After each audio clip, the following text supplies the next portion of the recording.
آپ لوگ جو ہم سب جو خامخواہ کے غموں میں خامخواہ کی پریشانیوں میں جا رہے ہیں تو نہ جایا کریں, لائف کو انجوائے کریں. اللہ نے ہمیں اصل میں خوشیاں دی ہیں, ٹینشنیں تو صحابہ نے اٹھائی ہیں, سمجھ رہے ہو, پریشانیاں تو ان لوگوں نے اٹھائی ہیں, میدان جنگ میں کٹتے تھے, شہید ہوتے تھے, بھوک کے اس سے یہ حالت ہوتی تھی. قرآن کہتا ہے او مسکینن ذا متربہ, ایسے مسکین کو کھانا کھلاؤ جس کو بھوک نے اس کے پیٹ کو مٹی سے ملا دیا ہو, زمین پہ پڑ جاتے ہیں نا بھوک کی وجہ سے. وہ لوگ تھے اصل میں جن کو پریشانی تھی, غربت کی, مہنگائی کی. ہمیں وہ پریشانیاں نہیں ہیں, ہم غریبیوں پہ اعتماد کر کے بیٹھ گئے ہیں. تو خوش رہنا سیکھو. اللہ کو یہ نا ٹیڑے میڑے چہرے پسند نہیں ہیں, ہر وقت مصیبت میں یار یہ نہیں ہو رہا, یہ نہیں مل رہا, یوں نہیں مل رہا, ایسے نہیں ہو رہا. یہ اللہ کو خوشی نہیں ہوتی, اللہ کو غصہ آتا ہے. دیکھو ایک باپ اپنے بیٹے کو کھلاتا ہے, پلاتا ہے, اس کو مختلف چیزیں دے رہا ہے, بلکہ باپ سے زیادہ شوہر کی مثال زیادہ اچھی طرح سمجھ میں آئے گی.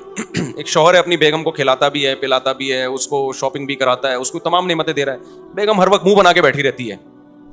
کتنا غصہ آئے گا نا مرد کو, کیونکہ ہم لوگ آدمی ہیں نا, ہم لوگ کو پتہ ہے ان چیزوں کا.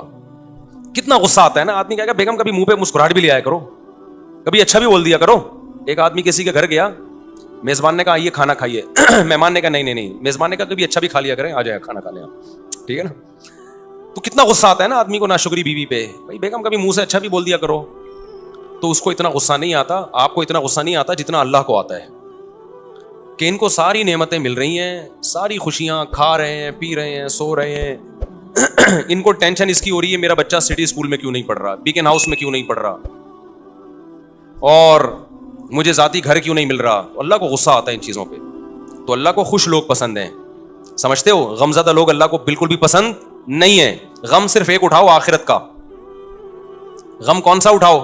آخرت. میں آپ کو بتاؤں, ہم نے اللہ والوں کو دیکھا ہے, ان کو جب کوئی دنیا کی مصیبت پہنچتی ہے نا, تو ان کو غمزدہ ہوتے ہوئے شرم آ رہی ہوتی ہے. غمزدہ ہوتے ہوئے شرم آ رہی ہوتی ہے کہ اللہ کو کیا منہ دکھائیں گے. اللہ کہے گا اتنی خوشیاں تجھے دی ہیں. ہمارے حضرت مفتی رشید احمد صاحب رحمہ اللہ آخر عمر میں بیمار ہو گئے, تو جب کوئی ان کے پاس عیادت کے لیے جاتا نا, تو ایک عالم آئے ان کی خدمت میں, عیادت کے لیے گئے اور کہنے لگے آپ کو دیکھ کے بڑی ٹینشن ہو رہی ہے. تو حضرت نے فرمایا مجھے تو ہو نہیں رہی, آپ کو پتہ نہیں کیوں ہو رہی ہے. انہوں نے فرمایا کہ میری عمر 70 سال سے زیادہ ہو گئی ہے, اب بھی بیمار نہیں ہوں گا تو کب ہوں گا بیمار بھائی. اب تو اس عمر میں تو زیادہ تر لوگ مر چکے ہوتے ہیں, ہم زندہ ہیں اس میں غنیمت ہے بھائی. تو ٹینشن نہیں لے رہے تھے. وہ کہہ رہے ہیں اب بھی نہیں بیمار ہوں گے تو کب ہوں گے بھائی, اب تو بیماری کی عمر ہے بھائی, اب تو جو ہے غریبی چل رہا ہے. پھر بھی مانتے نہیں تھے کہ میں بیمار ہوں. ٹھیک ہے نا, کیونکہ مجھے شرم آتی ہے اپنے آپ کو بیمار کہتے ہوئے. بلکہ حضرت تو یہاں تک فرمایا کرتے تھے اگر بیمار ہو نا دوائیں چھپ کے کھایا کرو, دنیا کو نہ بتایا کرو میں بیمار ہوں, میں یہ ٹیبلٹ. آج کل دوائیں کھانا فیشن بن گیا ہے. جتنا بڑا آدمی ہوگا نا شوگر کی گولیاں کھا رہا ہوگا. یہ ایک فیشن ہے کہ سر جو ہے صبح یہ ٹیبلٹ لیتے ہیں, شام کو یہ ٹیبلٹ کھاتے ہیں. غریب آدمی ٹیبلٹ بیچارہ وہ پاپے چائے میں ڈبو کے کھا رہا ہوتا ہے. یہ مالداروں کے مسائل ہیں کہ سر آپ کی شوگر کہاں پہنچ چکی ہے, ٹھیک ہے نا. مالدار جس کو شوگر نہیں ہے غریب آدمی ہے, اس کو شوگر ہی نہیں ہے. یہ تو فیشن ہے نا. تو حضرت فرمایا کرتے تھے کہ بیمار بھی ہونا دوائیں چھپ کے کھایا کرو, لوگوں کے سامنے اپنی کمزوریوں کو اور بیماریوں کو شو مت کرو. سمجھتے ہو, کہا کہ صحیح ہے بس ہم ٹھیک ہیں, بہترین ہے. یہ کچھ زیادہ تقویٰ ہو جائے گا, آپ کھا لیں. ایسا نہ ہو شوگر ہو گئی, آپ چھپ کے کہیں جگہ نہیں مل رہی تو مر ہی گئے. اب جو دواؤں کا عادی ہو جاتا ہے وہ تو کیا چھپ کے کھائے گا, وہ تو کھلے عام کھاتا ہے.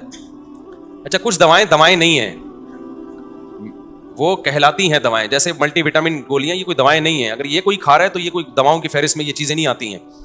تو لیکن جو بیماریاں ہیں نا, جس کو لوگوں نے بیماریاں سمجھ رکھے ہیں, ان کو بیماریاں سمجھ لیا ہے, تو کوشش یہی کرو بھائی ہم صحت مند ہیں, ہم سب ٹھیک, سب کیا چل رہا ہے, اوکے کی رپورٹ چل رہی ہے. جب کوئی پوچھا کرے کیا حالات ہیں, بولو سب اوکے کی رپورٹ ہے. رپورٹ کا لفظ میں اس لیے استعمال کرتا ہوں کہ رپورٹوں پہ لوگوں کو یقین ہوتا ہے.